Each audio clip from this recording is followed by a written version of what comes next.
Tuhan yang merasakan kebaikan Tuhan sepanjang minggu ini, boleh lambai-lambaikan tangan, bisa bangkit berdiri, bisa kasih jabat tangan, katakan, Kau dahsyat, Kau luar biasa.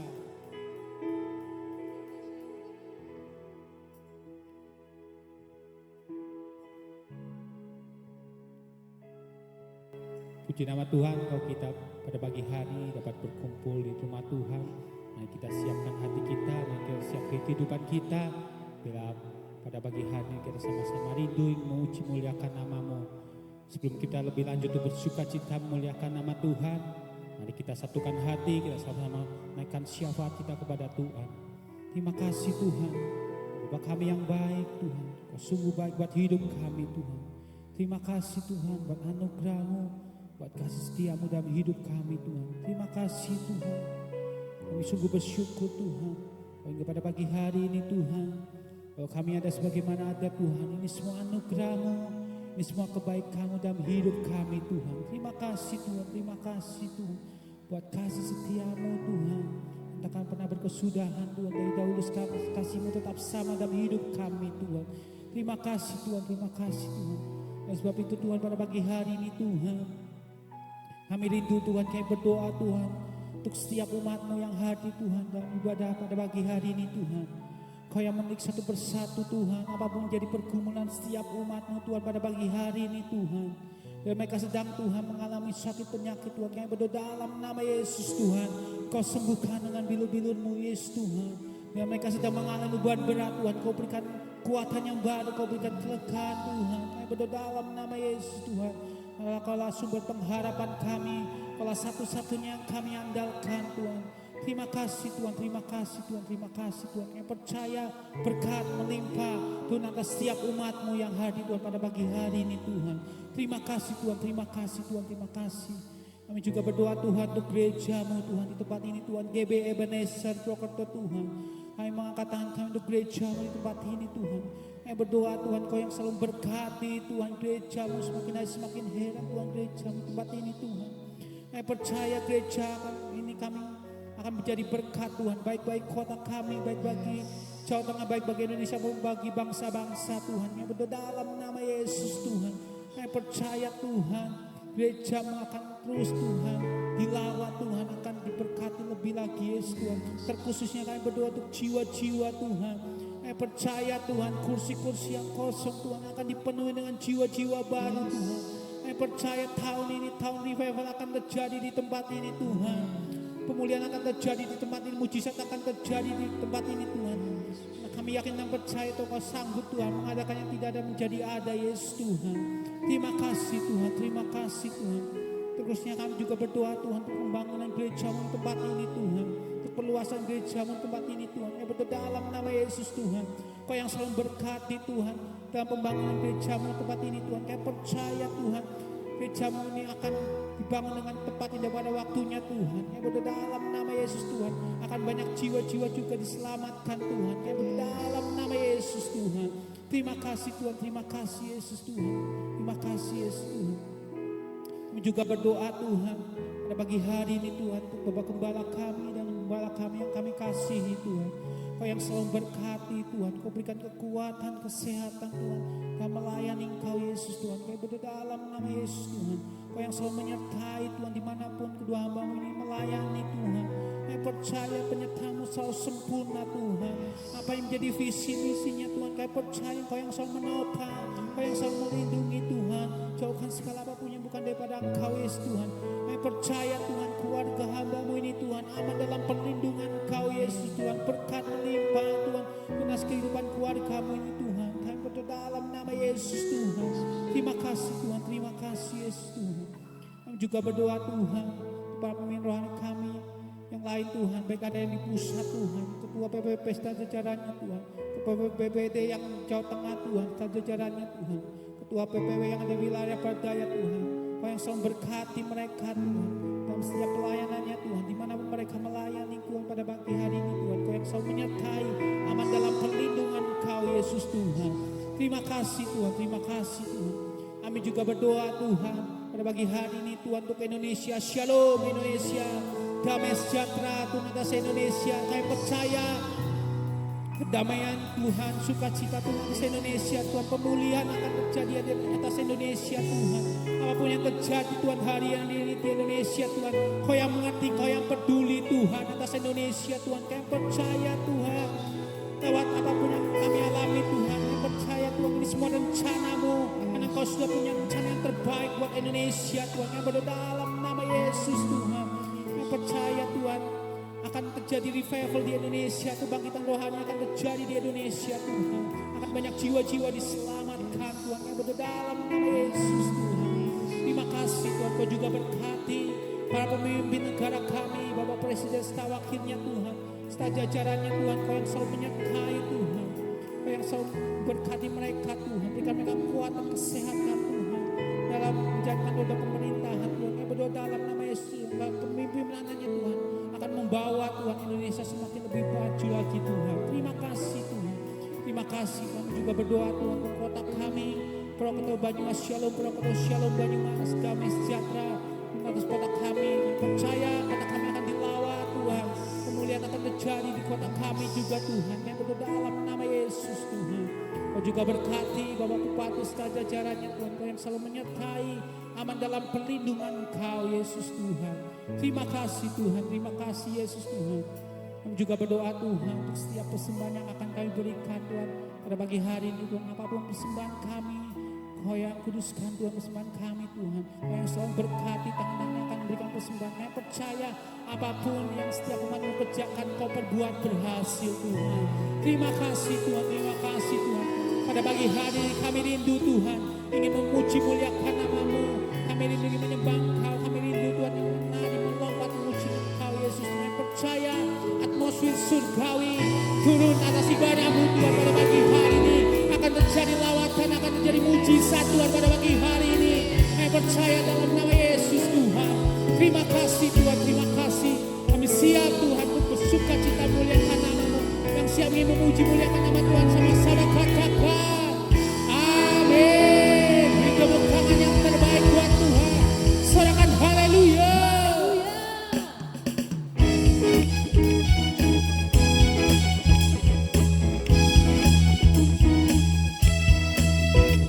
Kita lebih lagi memuji nama Tuhan.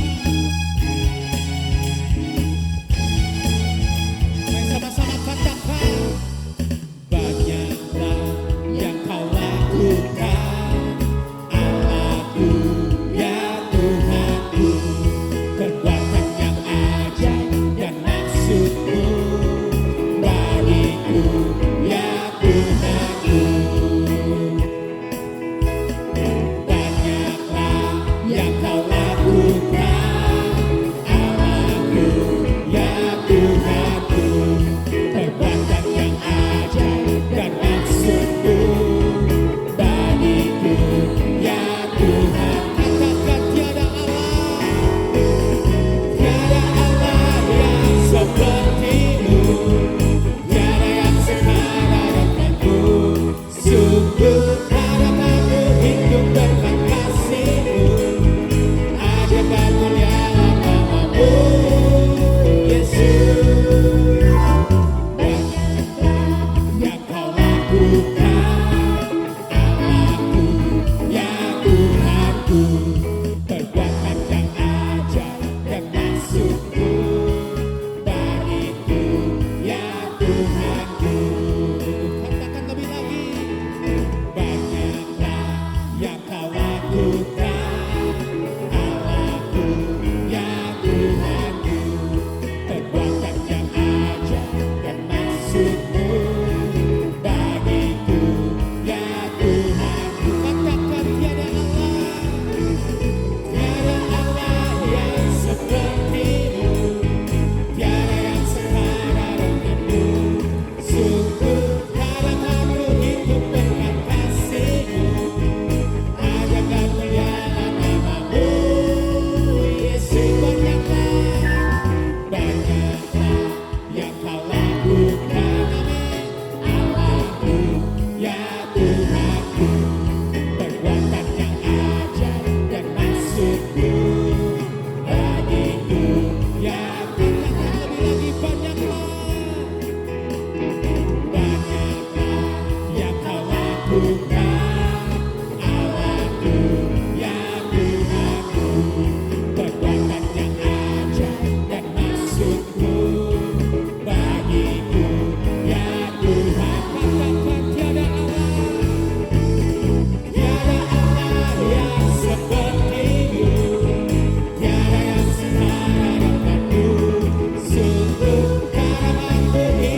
Sorak-sorak yang terbaik buat Tuhan.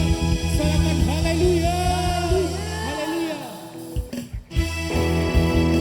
Kita lebih lagi memuji muliakan nama Tuhan. Engkau hebat Tuhan, Engkau berkuasa dalam hidup kami. Dan sama-sama katakan, berkuasa di bumi di surga. Amin.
duduk kembali dalam hadirat Tuhan.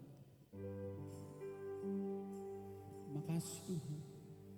Dahsyat Tuhan, hebat dalam hidup kami. Kuasa-Mu nyata atas hidup kami Tuhan pada pagi hari ini Tuhan. Terima kasih Tuhan. Anugerah-Mu, kasih setia-Mu dalam hidup kami Tuhan. Baik dalam hidup kami Tuhan. Lebih lagi Tuhan menyembah Engkau. Lebih lagi Tuhan menaikkan coba syukur kami pada Engkau. Engkau juga begitu baik buat hidup kami Tuhan. Terima kasih Tuhan, terima kasih. Saya ajak setiap umat Tuhan, kita sama-sama naikkan coba syukur kita, naikkan penyembahan kita kepada Tuhan. Katakan Engkau baik buat hidup kami Tuhan. Apapun yang terjadi dalam hidup kami Tuhan, tetap baik buat hidup kami Tuhan. Janji-Mu dalam hidup kami ya dan amin Yesus Tuhan. Syukur apa ya Haleluya Yesus Tuhan. Terima kasih Yesus Tuhan. Buat anugerah-Mu dalam hidup kami Yesus Tuhan. Engkau baik dalam hidup kami. Terima kasih Yesus. Syukur apa ya kami sembah Engkau Yesus Tuhan. Memuliakan Engkau Yesus Tuhan. Syukur apa ya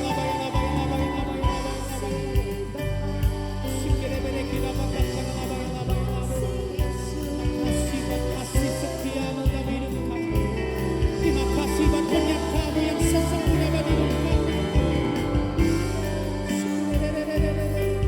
Ajar saya tetap setia pada Engkau. Terima kasih Yesus. Haleluya Yesus Tuhan. Kami serahkan Yesus. Katakan ucap sekalipun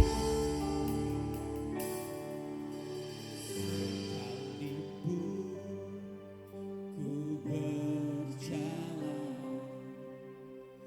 dalam lembah kegelapan,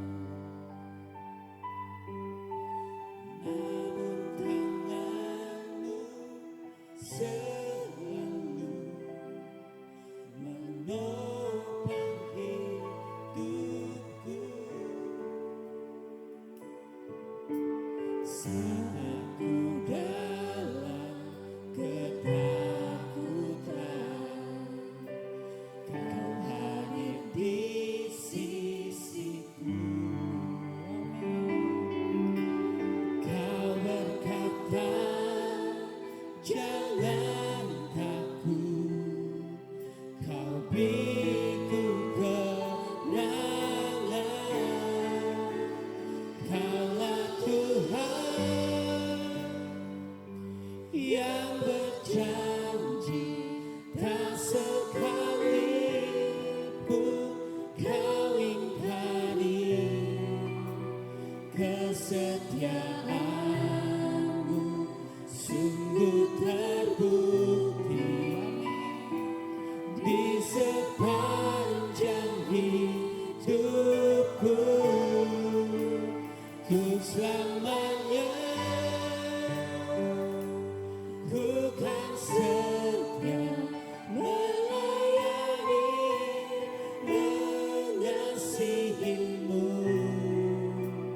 Tiada Tuhan seperti-Mu Yesus. Kau Allahku yang sekali lagi beri tepuk tangan yang terbaik buat Tuhan. Katakan pujian dengan iman sekalipun. Sekalipun ku berjalan dalam lembah kegelapan, namun tangan-Mu selalu menopang hidupku.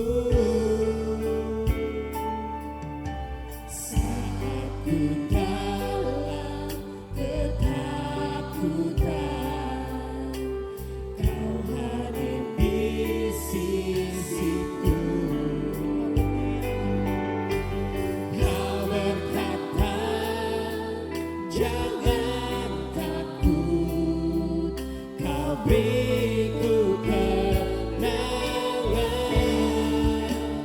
Kaulah Tuhan yang berjanji, tak sekalipun Kau ingkari. Kesetiaanmu sungguh terbukti di sepanjang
Kami bersyukur karena Engkau membawa kami ke tempat ini Tuhan.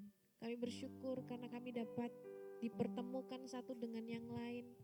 Dan kami bersyukur karena Engkau Allah yang membawa kami dalam hubungan-hubungan yang baik dengan saudara-saudara kami, dengan orang-orang yang ada dan menjadi bagian dalam kehidupan kami. Kami bersyukur buat semua yang Tuhan lakukan dan kerjakan atas kehidupan kami. Terima kasih Bapa. Terima kasih karena kami sangat menyadari kebaikan Tuhan begitu besar atas kehidupan kami. Kalau pagi hari ini Tuhan, kami dapat memuji, memuliakan nama-Mu. Bahkan kami diberi kesempatan untuk kami boleh bersama-sama mengambil bagian yang terbaik, yaitu duduk diam di bawah kaki-Mu untuk sama-sama belajar akan apa yang menjadi kehendak Tuhan buat kehidupan kami. Tuhan tolong kami, mampukan kami, agar kami dapat menangkap apa yang menjadi isi hati Tuhan buat hidup kami.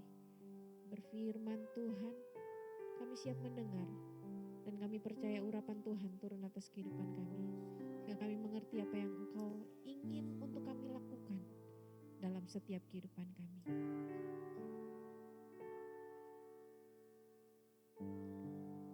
Sampaikan apa yang menjadi isi hati-Mu Tuhan. Kami siap mendengar, kami siap belajar. Di dalam nama Tuhan Yesus Kristus.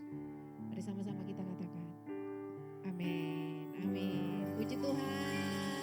Silakan duduk Bapak Ibu Saudara sekalian dan shalom. Apa kabarnya hari ini? Puji Tuhan, kita sudah ada di bulan yang ke-6 di pertengahan tahun ini. Dan saya yakin dan percaya kita semua bisa menikmati setiap kebaikan dan anugerah Tuhan, penyertaan tangan Tuhan buat kehidupan kita. Jadi walaupun keadaannya gonjang ganjing dengan semua hal yang terjadi, tetapi kita tetap bisa merasakan setiap kebaikan dan anugerah Tuhan dalam kehidupan kita. Amin. Ya, di bulan Juni ini kita masuk dalam bulan keluarga. Nah, di dalam bulan keluarga kita akan belajar tentang bagaimana kita bisa menikmati revival di dalam keluarga, kebangunan rohani di dalam keluarga. Minggu kemarin Bapak Gembala kembali mengingatkan bahwa revival itu adalah momentum untuk kita kembali kepada apa yang menjadi kehendak Tuhan dan keinginan Tuhan. Dan revival itu juga berarti bahwa kita harus merespon apa yang menjadi keinginan Tuhan buat kehidupan kita. Nah, karena itu hari ini kita akan sama-sama belajar, kita akan sama-sama memahami apa yang Tuhan inginkan terkhususnya di dalam keluarga kita, sehingga kita bisa menangkap apa yang menjadi kegerakan Tuhan dan kita bisa menangkap apa yang menjadi keinginan Tuhan dalam kehidupan kita. Nah, bulan ini atau minggu ini lebih tepatnya kita akan belajar bersama-sama tentang keluarga yang peduli dan bersaksi. Nah, kita ulang-ulang bicara tentang bersaksi gitu ya. Ada mungkin di antara kita yang bilang begini, tapi saya kan nggak bisa ngomong. Saya bukan orang yang bisa cerita sama orang gitu ya. Gimana caranya supaya saya bisa tetap menjadi orang yang menjadi saksi Kristus di tengah orang-orang yang beragam di sekeliling kita. Sedangkan saya adalah orang yang introvert, orang yang nggak bisa ngomong, orang yang nggak bisa cerita. Ada yang pernah ngalamin seperti itu?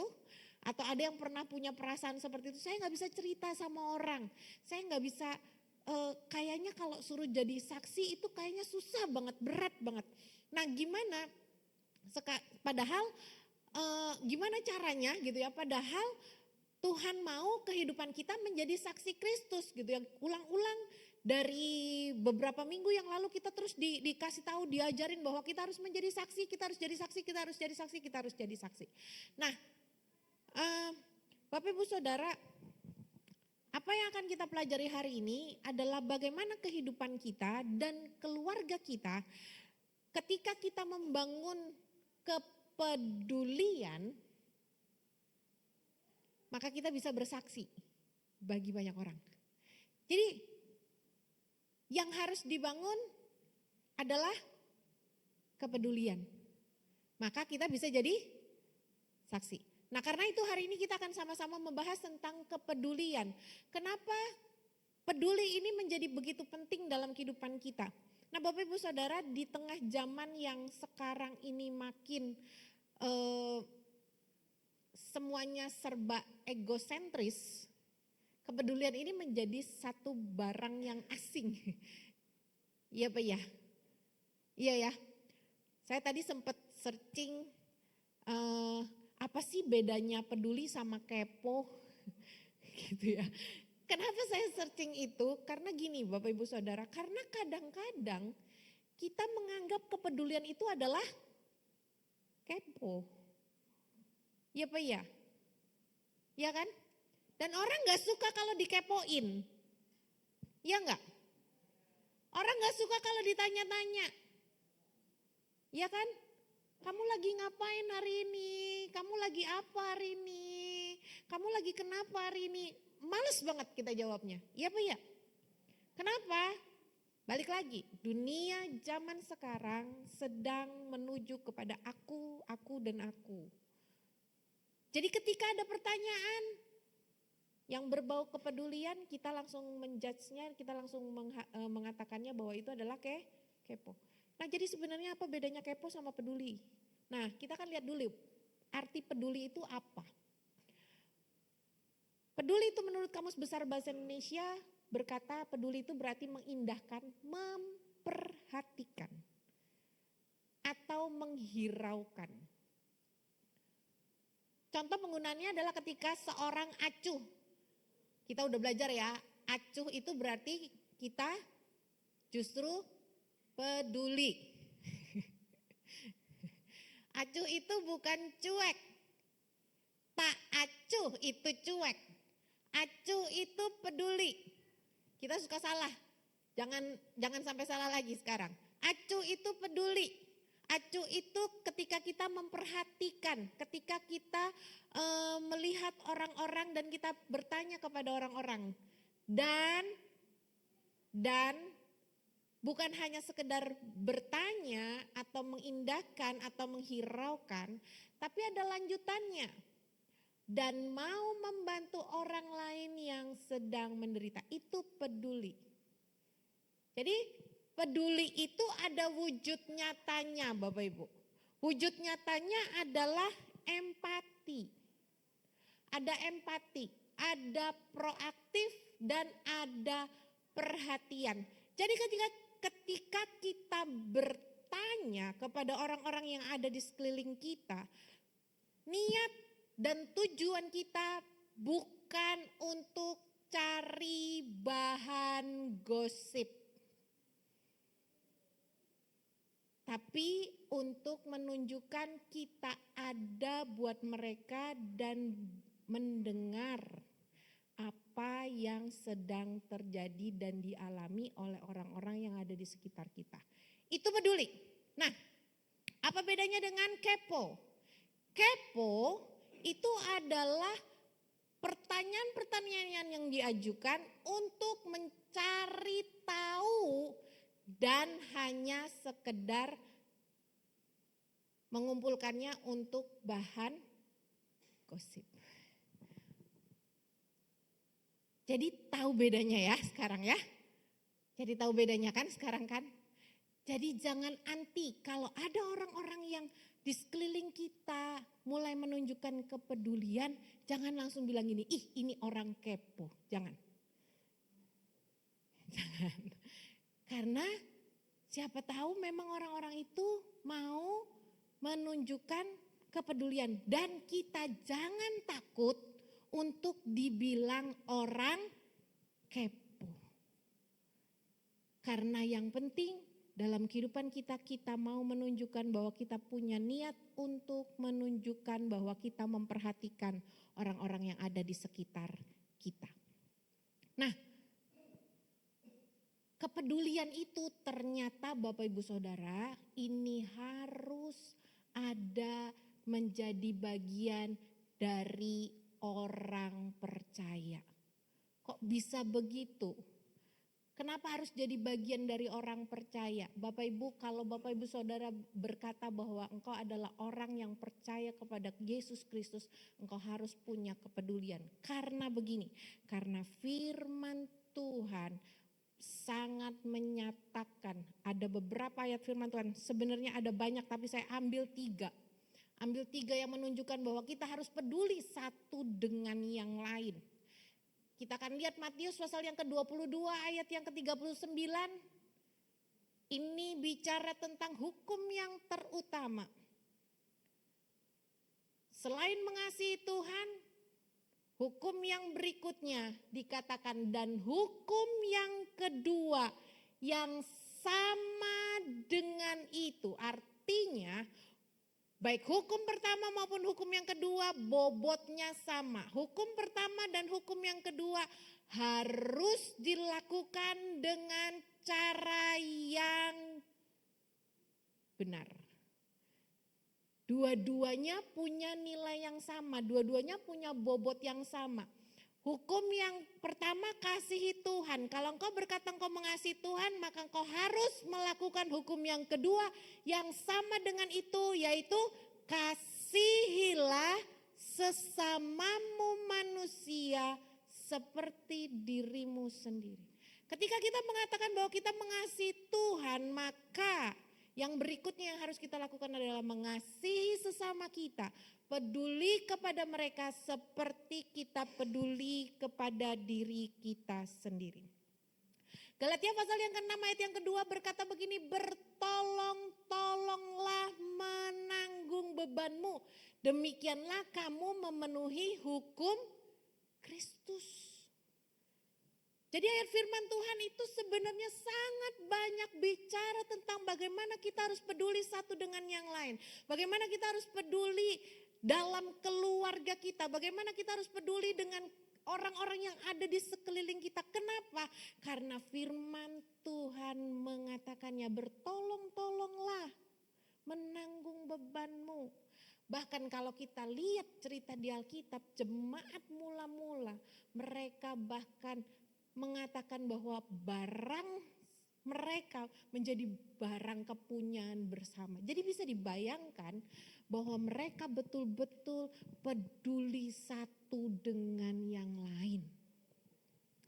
Ayat firman Tuhan yang lain, Matius pasal yang ke-25 ayat yang ke-40 berkata, dan raja itu akan menjawab mereka, aku berkata kepadamu sesungguhnya segala sesuatu yang kamu lakukan untuk salah seorang dari saudaraku yang paling hina ini, kamu telah melakukannya untuk aku.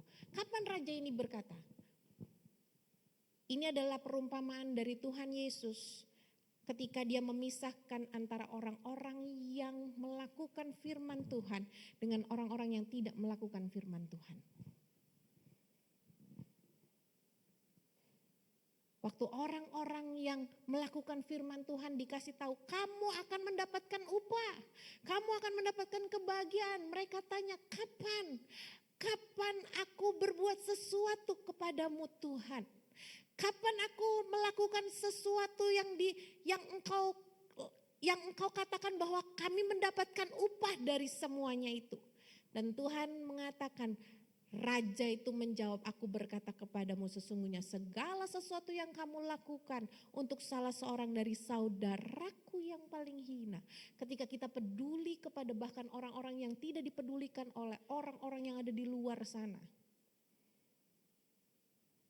kita melakukannya untuk Tuhan. Jadi kepedulian itu ternyata sedemikian berharganya di dalam kebenaran firman Tuhan. Jadi ayo masing-masing harus peduli satu dengan yang lain. Jadi jangan cuek, bilang teman sebelahnya, bilang orang sebelahnya, bilang jangan cuek.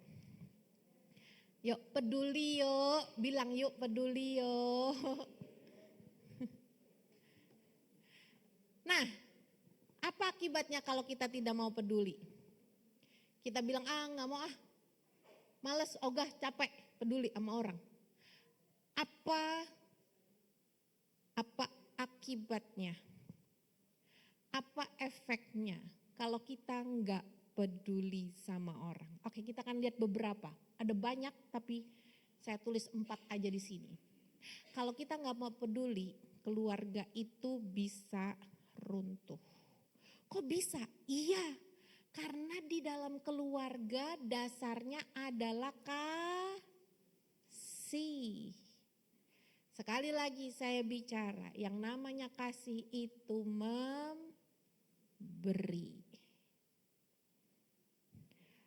Tapi kalau sudah tidak ada kasih, sudah tidak ada kepedulian, semuanya hanya berpusat kepada diri sendiri, keluarga itu akan menjadi hancur. Markus 3 ayat 25 bilang, jika suatu keluarga terpecah-pecah katanya, keluarga itu gak akan bertahan. Gak akan bertahan. Jadi kalau gak ada kepedulian di dalam keluarga, maka orang masing-masing akan melakukan ya udah sendiri-sendiri aja. Kalau sudah sendiri-sendiri, itu ada celah yang terbuka untuk perpecahan itu ada. Jadi harus ada kepedulian satu dengan yang lain, saling mendengarkan, saling mengampuni, saling membantu. Yuk di sini bapak-bapak, ibu-ibu, saudara-saudara, saudari-saudari yang sudah mulai tidak peduli satu dengan yang lain, hari ini harus kembali saling peduli. Amin. Tapi nyebelin. Tapi nyebelin. Masa cuma aku doang yang peduli, masa dia enggak ingat? Kasih itu memberi. Bukan menuntut. Lakukan bagian kita terlebih dahulu. Dan izinkan Tuhan yang akan menggerakkan orang itu melakukan bagiannya. Amin. Tapi lama. Kitanya aja untuk berubah masih lama. Kitanya aja berubah jadi peduli aja masih lama. Jangan tuntut orang untuk berubah terlebih dahulu. Ubah hidup kita terlebih dahulu. Amin. Kalau kita gak peduli, keluarga hancur. Kalau kita tidak peduli, maka kita menjadi abai terhadap iman. Kok begitu? Iya. Alkitab bilang begini, 1 Timotius pasal yang ke-5 ayat yang ke-8, ini firman Tuhan berkata begini, tetapi jika ada seorang yang tidak memelihara sanak saudaranya, apalagi seisi rumahnya, sama-sama bilang 2, 3, orang itu murtad dan anak-anak, kalau engkau abai, gak peduli dengan orang tuamu, engkau abai terhadap imanmu. Orang tua, kalau engkau tidak peduli dengan anak-anakmu, engkau abai terhadap imanmu. Ketidakpedulian akan membuat kesaksian orang percaya itu menjadi palsu. Jadi ayo kita jadi orang yang peduli satu dengan yang lain. Anak-anak harus peduli sama orang tua harus peduli sama anak-anak. Memperhatikan anak-anak. Memperhatikan itu bukan memanjakan, tapi bagaimana mendidik orang atau mendidik anak-anak kita untuk hidup di dalam kebenaran. Kalau tidak ada kepedulian, maka kasih akan menjadi dingin. Kalau tidak ada kepedulian, maka kesaksian itu akan hilang. Kita dituntut untuk bersaksi, tapi kalau engkau tidak peduli, gak akan bisa jadi saksi Kristus. Tapi kalau kita mau jadi orang yang belajar peduli satu dengan yang lain, kita bisa jadi saksi Kristus. Tadi di awal saya bilang, tapi saya gak bisa ngomong, tapi saya gak bisa cerita, saya kan orangnya diam. Tapi kita bisa memperhatikan satu dengan yang lain. Waktu kita memperhatikan satu dengan yang lain, kita sedang menunjukkan kasih Kristus bagi orang-orang yang ada di luar sana. Dan kita bisa menjadi saksi Kristus dimanapun kita berada. Tidak ada orang yang akan menolak ketika dikasihi. Iya apa iya?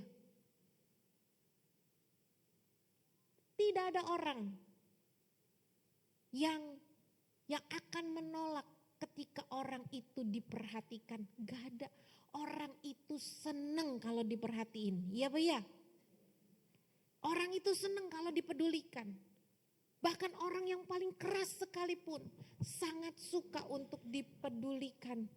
Kenapa? Karena ketika kepedulian itu ada penghargaan. Orang suka diperhatikan. Karena itu ayo kita jadi orang yang bisa memperhatikan satu dengan yang lain. Jangan lupa, di tempat ini kita adalah keluarga. Nah, karena itu hari ini kita akan belajar dari 3 keluarga. 3 keluarga yang ternyata saling peduli dan kemudian ada hasilnya, nama Tuhan dipermuliakan. Kita akan sama-sama belajar dari yang pertama, keluarga Naomi. Bapak Ibu Saudara, kita tahu keluarga Naomi ini adalah keluarga yang kaya raya awalnya. Iya Pak, iya Pak ya, keluarga kaya raya. Dan ketika Bethlehem itu sedang ada dalam keadaan yang chaos karena kelaparan, maka keluarga Naomi ini keluar. Bawa semua anaknya, bawa keluarganya untuk pindah ke Moab. Dan apa yang dikata? Ketika sampai di Moab, anak-anaknya menikah. Tidak lama dari itu, suaminya meninggal. Anaknya yang pertama meninggal, anaknya yang kedua meninggal. Kita tahu cerita itu semua. Secara manusia itu adalah satu kisah yang tragis. Dia keluar kaya raya, punya segalanya, punya keluarga yang baik, tapi ketika dia tinggal di Moab, ternyata tiba-tiba semuanya habis. Dan di tengah kepahitan itu, Naomi memutuskan pulang untuk kembali ke Bethlehem. Waktu pulang, apa yang terjadi? Di tengah jalan, Naomi yang peduli kepada, walaupun dia pahit, dia peduli kepada Ruth, dia peduli kepada Orpa. Dia bilang, kamu gak usah ikutin aku pulang. Kamu pulang aja ke bangsamu. Biar aku pulang ke bangsaku. Di tengah rasa pahit, Naomi tetap menunjukkan kepeduliannya kepada menantunya dan berkata, kamu pulanglah. Dia lepaskan Ruth dan Orpa untuk kembali ke keluarganya masing-masing. Orpa pulang. Tapi ada satu orang yang peduli kepada Naomi. Namanya Ruth. Ruth dia bilang begini, jangan suruh aku pulang. Aku mau ikut engkau. Bangsamu, bangsaku, Allahmu, Allahku. Kemana engkau pergi, ke situ juga aku akan ikut. Ini kepedulian. Ruth menunjukkan kepeduliannya. Naomi menunjukkan kepeduliannya kepada menantunya. Ruth juga menunjukkan kepeduliannya kepada mertuanya. Zaman sekarang langka. Menantu yang mikirin mertua dan mertua yang mikirin menantu. Iya Pak ya? Zaman sekarang langka. Ada tapi kebanyakan enggak gitu. Semua pengen masing-masing. Tarik-tarikan. Tidak menunjukkan kepedulian satu dengan yang lain. Tapi maunya tarik-tarikan. Tapi keluarga Naomi, mertua peduli, menantu peduli. Dan apa hasilnya? Hasilnya luar biasa. Rut yang adalah orang asing, dia menunjukkan kepeduliannya. Tuhan nyatakan kuasanya.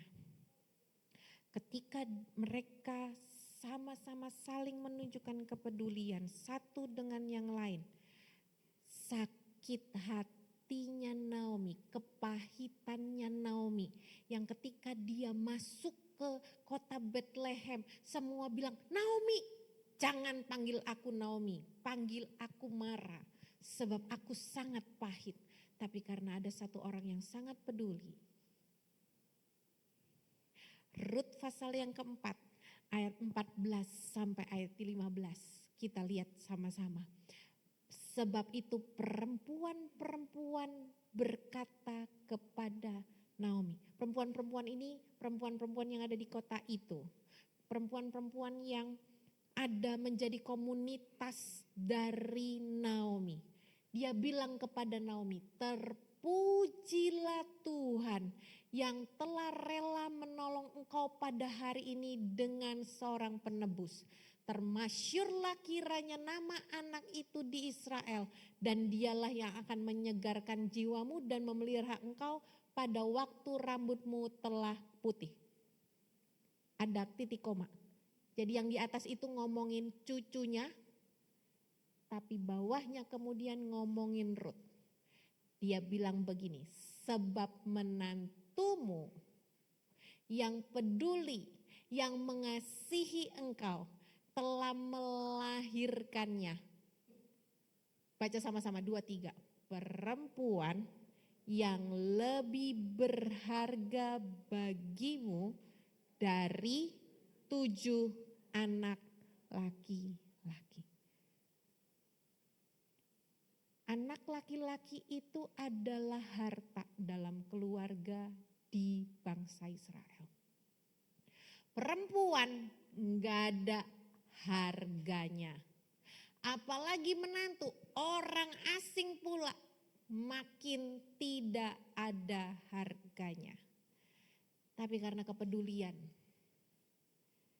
semuanya yang ada di komunitas itu bilang, menantumu itu, perempuan itu lebih berharga bagimu dari 7. Kata 7 itu adalah kesempurnaan. Tapi karena kepedulian dari seorang yang bernama Rut, dia lebih berharga dari 7 anak laki-laki. Dan bahkan cucunya atau cucunya Naomi atau anak yang lahir dari Rut itu adalah ayahnya Isai, kakeknya Daud, dan menjadi nenek moyangnya dari Yesus. Matius pasal yang ke-1 ayat yang ke-5. Matius 1 ayat 5 mengatakan begini, Salmon memperanakan Boas. Boas ini dari Rahab. Boas memperanakan Obed dari Rut. Obed memperanakan Isai. Isai memperanakan Raja Daud. Daud memperanakan Salomo dari istri Uria. Salomo memperanakan Rehabeam. Rehabeam memperanakan Abia. Abia memperanakan Asa. Asa memperanakan Yosafat. Yosafat memperanakan Yoram dan seterusnya. Sampai kemudian ayat yang ke-16. Yakub memperanakan Yusuf suami Maria yang melahirkan Yesus yang disebut Kristus.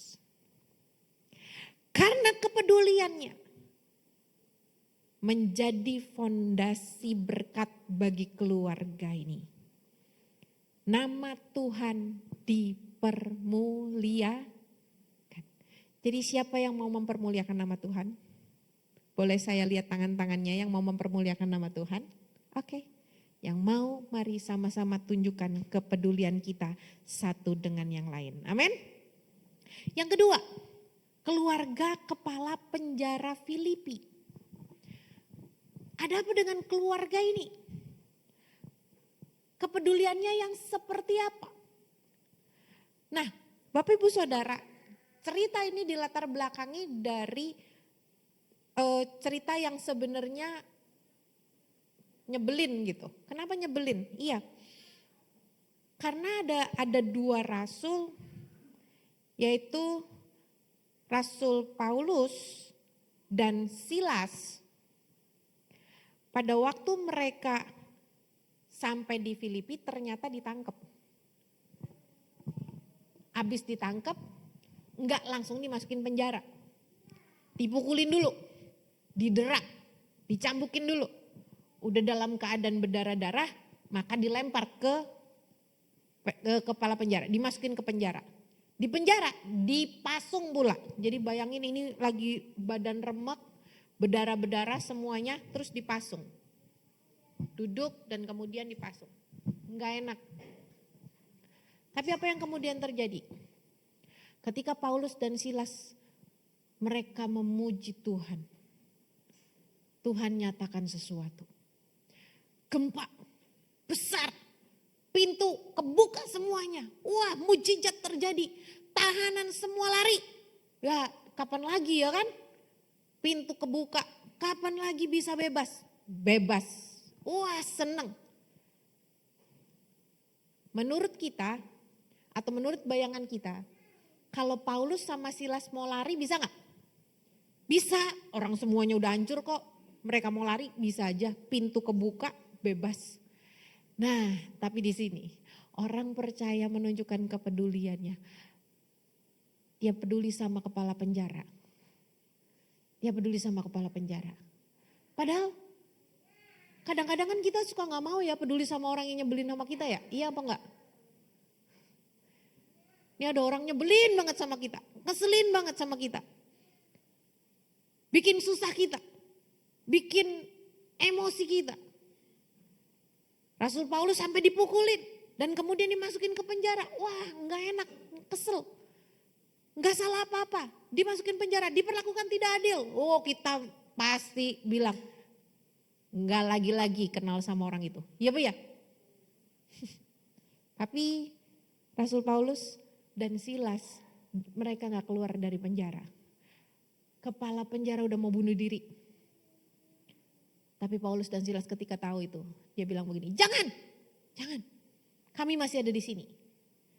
Kepala penjara kemudian juga menunjukkan kepeduliannya. Ngelihat badannya luka-luka, dibawalah pulang ke rumah. Bapak Ibu jangan pikir dibawa pulang ke rumah itu kepala penjara tidak menanggung resiko. Dia menanggung resiko. Kalau ketahuan bisa dihukum. Kenapa begitu? Karena bisa dituduh menyembunyikan tahanan. Resikonya besar. Tapi ini yang terjadi. Rasul Paulus menunjukkan kepedulian kepada kepala penjara. Kepala penjara menunjukkan kepedulian kepada Rasul Paulus dan Silas. Rasul Paulus diobatin, Silas diobatin. Dan apa yang terjadi? Mujizat terjadi, keselamatan terjadi. Seluruh isi keluarganya. Bukan cuma kepala penjara, tapi seluruh isi keluarganya mengalami keselamatan. Diselamatkan oleh Tuhan. Nah, kadang-kadang kita suka gak mau, kita pilih-pilih orang buat kita peduli. Tapi hari ini kita belajar, Rasul Paulus dan Silas dia gak pilih-pilih orang untuk dia peduli. Dia peduli kepada orang-orang yang ada di sekelilingnya. Maka Kisah Rasul pasal 16 ayat 33 sampai 34 bilang begini. Pada jam itu juga kepala penjara membawa mereka dan membasuh bilur mereka. Seketika itu juga ia dan keluarganya memberi diri dibaptis. Lalu ia membawa mereka ke rumahnya dan menghidangkan makanan kepada mereka. Dan ia sangat gembira bahwa ia dan isi rumahnya telah menjadi percaya kepada Allah. Ada sebuah perubahan hidup dan melibatkan seluruh anggota keluarganya.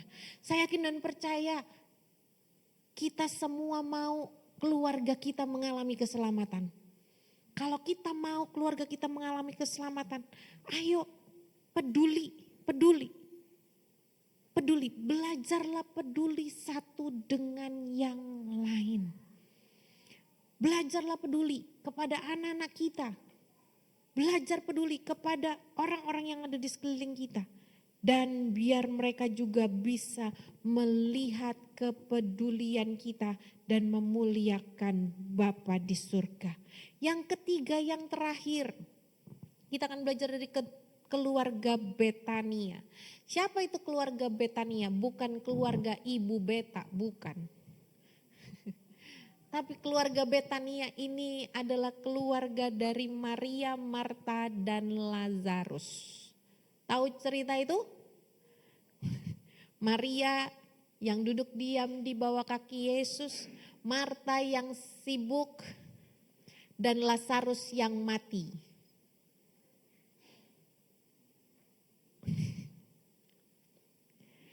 Ada 3 kepedulian yang dilakukan oleh Marta, Maria, dan Lazarus. Apa kepeduliannya? Kepeduliannya kalau Marta ini pelayanannya aktif. Banyak hamba Tuhan bilang, oh makanya jangan aktif. Makanya jangan sibuk. Ambil bagian yang terbaik. Banyak-banyak duduk diam di bawah kaki Tuhan. Apakah Yesus menegur Marta karena dia aktif? Bukan. Udah dikasih tahu ulang-ulang. Yesus bukan menegur Marta karena aktif. Yesus menegur Marta karena Marta menyusahkan diri dan khawatir. Mengkhawatirkan hal-hal yang gak perlu. Marta khawatir. Kenapa? Karena dalam kunjungan berikutnya, Marta tetap sibuk melayani dan Yesus tidak tegur.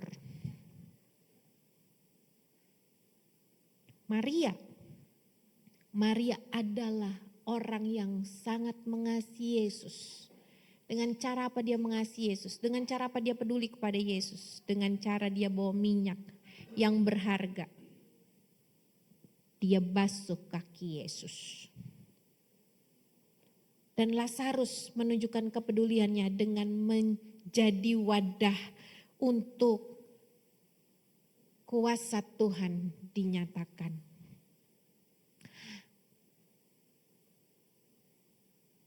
Padahal ada satu orang yang bilang begini, yang mengandai-andaikan. Kira-kira sebenarnya menurut kita Lazarus itu ketika dia mati, dia senang apa enggak? Atau dia waktu dia bangkit itu senang apa enggak? Yang senang Maria sama Marta. Tapi pertanyaannya, kalau Lazarusnya senang apa enggak?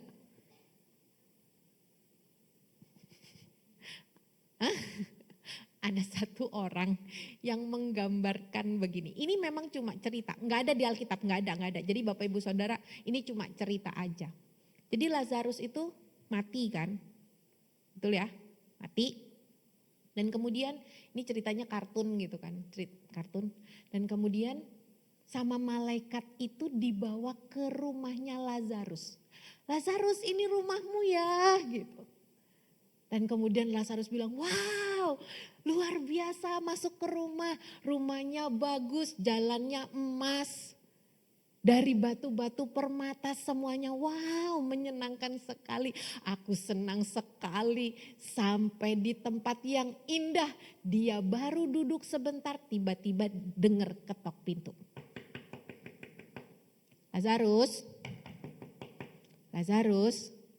Lazarusnya buka pintu. Ternyata malaikat yang tadi. Yang nganterin dia ke rumah. Terus malaikatnya bilang begini. Maaf Lazarus. kamu dipanggil pulang ke bumi sama Yesus. Lazarus bilang, hah? Terus rumahnya turun dulu, nggak jadi masuk rumah, balik dulu. Kata Lazarus, udah masuk tempat enak, harus masuk lagi ke bumi penuh dengan penderitaan dan kesengsaraan. Enggak, itu cuma cerita kartun doang. Enggak begitu kejadiannya. Tapi coba ya, Lazarus itu mau loh jadi wadah di mana kuasa Tuhan itu dinyatakan. 4 hari masuk dalam satu keadaan yang dikatakan sudah tidak ada harapan. Karena waktu pas sakit, Yesus udah dipanggil. Tapi Yesus bilang begini, nantilah.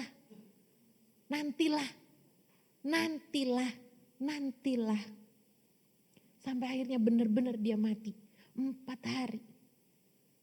Tapi ketika itu terjadi, Yesus datang, Yesus menunjukkan kepeduliannya, angkat batunya. Maria Marta udah bilang, Yesus udah 4 hari, udah bau. Tapi Yesus bilang, Lazarus keluar. Dan dia keluar. Dia maju di wadah. Kuasa Tuhan dinyatakan. Nah, kadang-kadang kita suka gak mau jadi wadahnya Tuhan. Karena kita bilang gini, gak enak jadi wadahnya Tuhan. Padahal sebenarnya kalau boleh milih, lebih enak di surga, lebih enak di tempat di Firdaus, atau lebih enak di bumi, lebih enak di Firdaus. Tapi Lazarus memilih untuk ikut kepada apa yang menjadi kehendak Tuhan.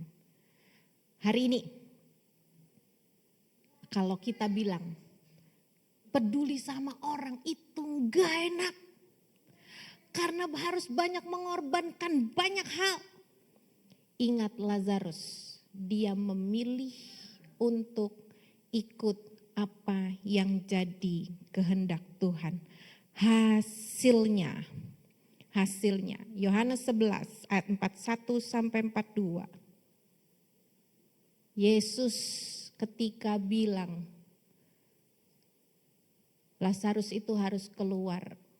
Mereka angkat batu. Yesus mengadah ke atas dan berkata, Bapa, aku mengucap syukur kepadamu karena engkau telah mendengarkan aku. Aku tahu bahwa engkau selalu mendengarkan aku. Tetapi oleh karena orang banyak yang berdiri di sini mengelilingi aku mengatakannya supaya, siapa?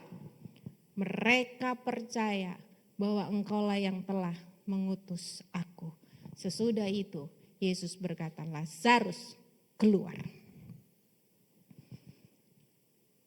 Lazarus jadi tempat, Lazarus jadi wadah untuk kuasa Tuhan dinyatakan. Dan Lazarus mau ikut itu semua.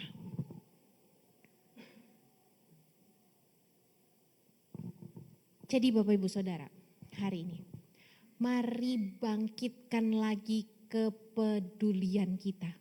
Walaupun mungkin gak enak, kalau boleh milih lebih enak berpusat pada diri sendiri. Tapi hari ini kita belajar dari Ruth yang mengasihi Naomi, yang peduli kepada Naomi sehingga kepahitannya diubah menjadi sukacita yang besar. Menjadi wadah di mana bahkan juru selamat itu bisa lahir. Kita belajar dari kepala penjara dan kita belajar dari Rasul Paulus yang mungkin mereka adalah orang asing sebelumnya, tapi mereka saling peduli satu dengan yang lain sehingga lahirlah pemulihan dan keselamatan. Dan kita belajar dari yang namanya keluarga di Betania ini dengan semua yang dia bisa lakukan.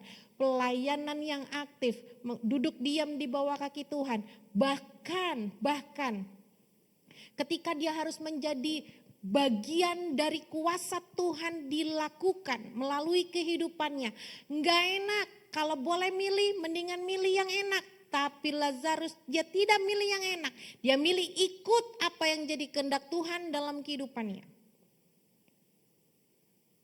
Kuasa Tuhan dinyatakan. Yesus dinyatakan. Yesus menyatakan bahwa orang-orang yang melihat kuasa itu percaya bahwa Yesus diutus oleh Tuhan. Ada kepedulian satu dengan yang lain. Dan kalau itu diterapkan dalam kehidupan kita, kita peduli kepada anak kita, kita peduli kepada pasangan kita, kita peduli kepada orang-orang yang ada di sekeliling kita. Saya yakin dan percaya, maka kita akan satu dengan yang lain menjadi makin kuat. Ada pemulihan terjadi, ada keselamatan terjadi. Di komunitas kita, di gereja, apa hubungannya kepedulian dengan komunitas gereja? Jangan lupa, gereja dan keluarga adalah dua lembaga yang sama-sama Tuhan bentuk dan pilih. Tetapkan untuk menjadi bagian dalam kehidupan kita. Lakukan itu, baik di dalam keluarga maupun di dalam gereja. Maka itu akan menjadi berkat bagi banyak orang. Karena Tuhan tidak pernah memisahkan antara kehidupan pribadi dengan kehidupan bergereja. Dua-duanya adalah satu kesatuan. Kalau kita peduli kepada keluarga kita, maka begitu juga kita harus peduli kepada gereja kita yang adalah lembaga yang Tuhan bentuk sendiri. Jadi, keluarga yang dipelihara dalam kasih akan menjadi fondasi yang kuat untuk menjadi berkat bagi gereja dan bagi dunia. Amin. Ketika kita peduli kepada keluarga kita peduli juga kepada gereja kita. Dan ketika kita membangun keluarga itu dengan kepedulian, keluarga kita bisa jadi berkat. Ketika kita membangun gereja ini dengan kepedulian, gereja ini pun bisa jadi berkat bagi banyak orang. Amin. Karena itu yang Tuhan mau dalam kehidupan kita. Tuhan bawa gereja ini seperti yang kita selalu doakan. Kita mau gereja ini jadi berkat bagi kota ini, bagi Jawa Tengah, bagi bangsa ini, bahkan sampai ke bangsa-bangsa. Amin. Amin. Mau gereja ini jadi berkat? Amin. Kalau kita mau gereja ini jadi berkat, kuncinya ada di siapa? Kuncinya ada di siapa? Kuncinya ada di siapa? Angkat tangan ya. Angkat tangan. Gini, tunjuk. Kuncinya ada di siapa? Tunjuk hidung. Saya. Lagi. Kuncinya ada di siapa? Tunjuk tangannya. Semuanya tunjuk tangannya. Kuncinya di siapa? Tunjuk hidungnya. Saya. Amin. Amin. Jadi mari kita kembangkan kepedulian kita. Sehingga kehidupan kita bisa jadi saksi bagi banyak orang. Amin. Mari kita bangkit berdiri bersama-sama. Kita naikkan satu pujian. Ini aku, bejanamu Tuhan. Bentuk aku seperti yang Tuhan mau.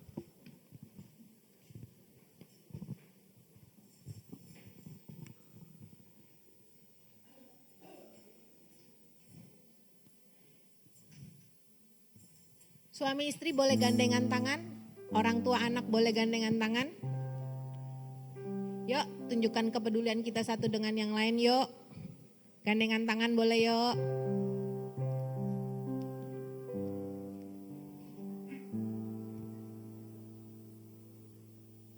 Gandengan tangan ya, gandengan tangan ya.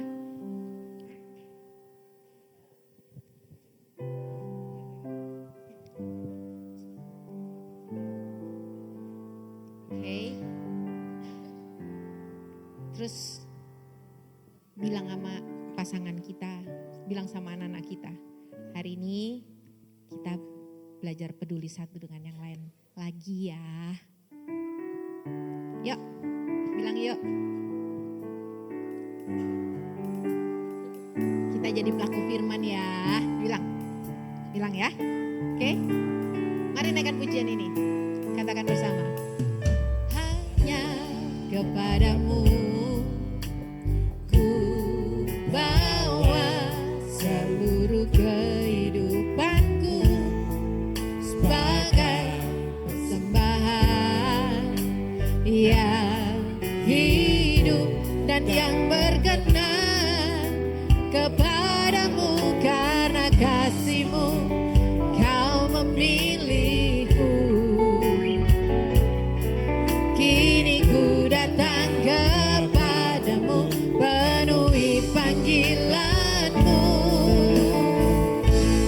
Ini aku bejana-Mu, bentuklah sesuai kehendak-Mu, untuk genapi firman-Mu. Oh Yesus, ku jadikan ku alat yang indah di mata-Mu, bejana yang sempurna seperti ini aku bejana-Mu, ini aku bejana-Mu, bentuklah sesuai kehendak-Mu, untuk genapi firman-Mu. Oh Yesus, ku jadikan ku alat yang indah di mata-Mu, bejana yang sempurna seperti-Mu.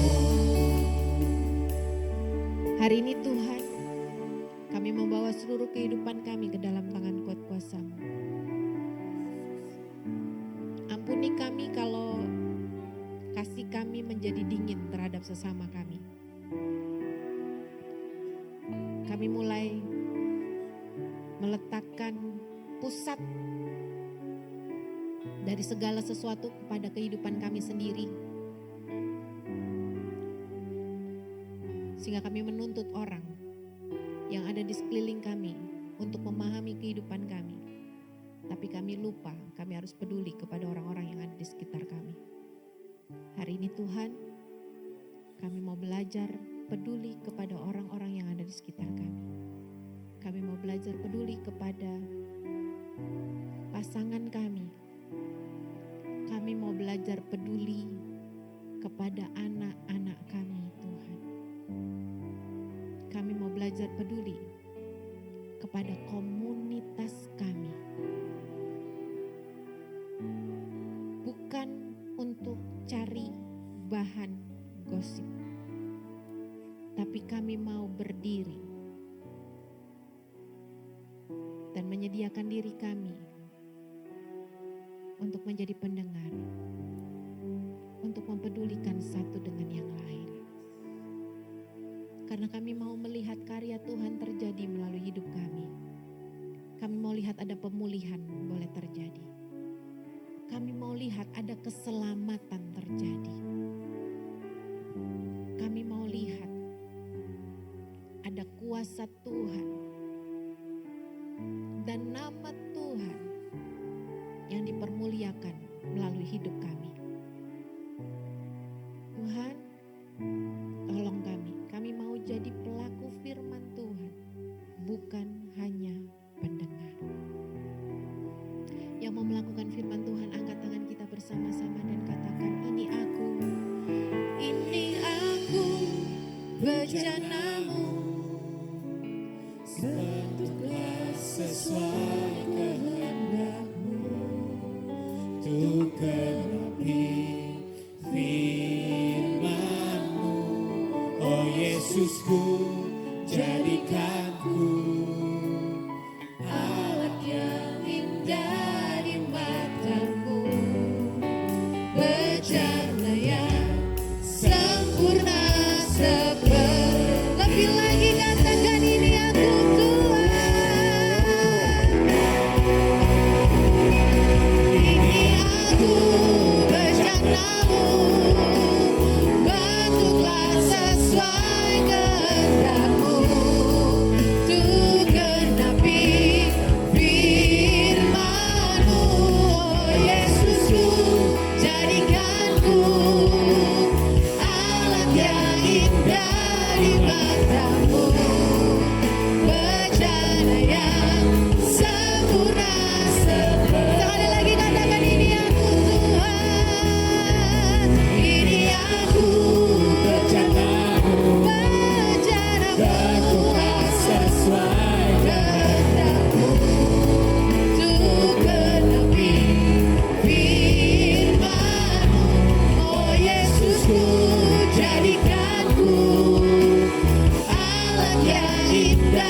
Tuhan yang akan kami bawa pulang. Kami yakin dan percaya waktu kami melakukan setiap kebenaran firman Tuhan dengan penuh kesetiaan, maka Tuhan akan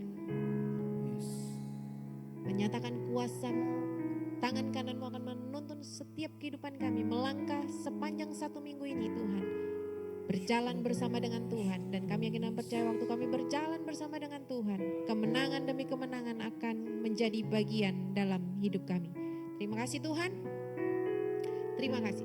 Sebelum pulang kami akan membawa setiap persembahan kami Tuhan, memberkati semua persembahan yang kami bawa di hadapan Tuhan boleh menjadi berkat bagi pekerjaan pelayanan-Mu di tempat ini. Terpuji nama-Mu Bapa, dan karena itu kami mau mengangkat tangan kami mau terima sekarang segala rahmat berkat anugerah dari Allah Bapa, kasih sayang dari Tuhan Yesus, serta persekutuan yang manis, indah dan intim dengan kuasa Roh Kudus yang menaungi kehidupan kami semua hari ini sampai selama-lamanya. Kami terima dengan penuh ucapan syukur, dengan penuh sukacita di dalam nama Tuhan Yesus Kristus. Sama-sama kita katakan, amin. Amin. Saya persilakan jemaat duduk kembali. Puji nama Tuhan. Sebelum kita mendengarkan pengumuman sepekan, kami rindu ingin menyambut saudara kita yang baru pertama kali hadir, yaitu Ibu Ani dan Saudara Timi. Bisa mengangkat tangan. Tuhan ada di sana. Tuhan berpeluk tangan pada saudara kita yang baru pertama kali hadir, pada Ibu Ani dan Saudara Timi. Puji Tuhan, selamat datang di dalam keluarga GB Ebenezer. Setelah ibadah selesai, jangan terlebih dahulu meninggalkan area tempat ini. Nanti bisa mampir ke Welcome Board yang ada di luar. Nanti ada teman-teman kita yang akan melayani Ibu Tiwi dan Saudara Timi. Puji nama Tuhan. Kalau kita sebentar akan memberikan yang terbaik buat Tuhan, dan kita akan mendengarkan pengumuman sepekan. Multimedia dipersilakan.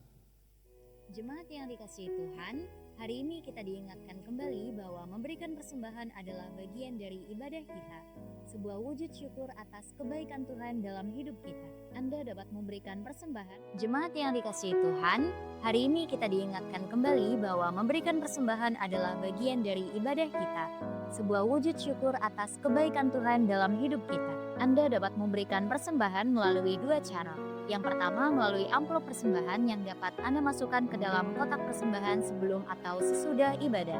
Yang kedua, persembahan dapat diberikan secara digital melalui kris yang akan kami tampilkan di layar. Sebentar lagi kami akan memberikan waktu khusus bagi jemaat yang ingin memberikan persembahan melalui kris. Mari gunakan momen ini untuk memberi dengan hati yang penuh ucapan syukur.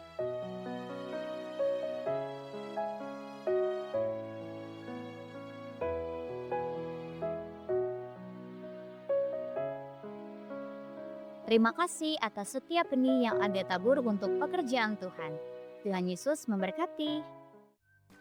Salam jemaat Tuhan, kembali lagi bersama aku Gea yang akan menyampaikan informasi untuk 1 pekan ke depan. Jadi disimak ya.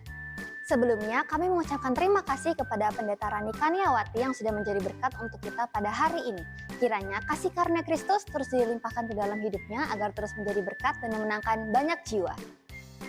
Hari Selasa pukul 10 pagi akan diadakan ibadah WBI. Bagi seluruh wanitanya Allah dapat hadir dalam ibadah ini. Dan di hari Rabu pukul 6:30 malam akan diadakan ibadah menara doa.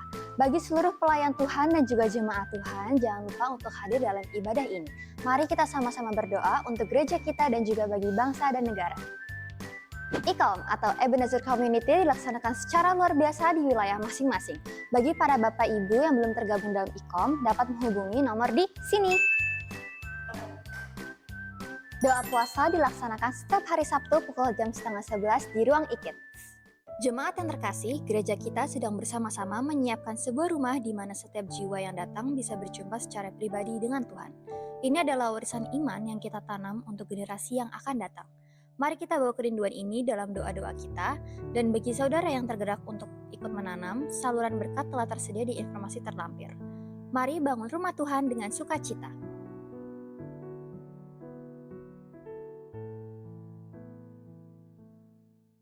Kami menginformasikan bahwa KBTK Taruna Cemerlang telah membuka PPDB atau penerimaan peserta didik baru tahun ajaran 2026-2027. KBTK Taruna Cemerlang memiliki visi misi. Visi, soleh, berhikmat, berpengetahuan. Misi, membangun pribadi yang mengenal Allah, mengembangkan pribadi yang takut akan Allah, dan juga mendidik pribadi yang cemerlang. Di sini, KBT Katedral Cemerlang memiliki learning benefits, yaitu ada Bible, discipleship, relationship, appreciate, mentoring, character building, music approach, dan coding for kids. Dan materi pendekatannya ada menari, menyanyi, bermain musik, belajar, dan juga bermain. Bagi Bapak Ibu yang mau mendaftar, di 11 Juni sampai 6 Juli akan mendapatkan free uang gedung. Dan juga KB Taruna Cemerlang menerima layanan penitipan anak mulai usia 2 tahun. Bagi para Bapak Ibu yang ingin mendapatkan informasi lebih lanjut, dapat menghubungi Ibu Rani di nomor ini.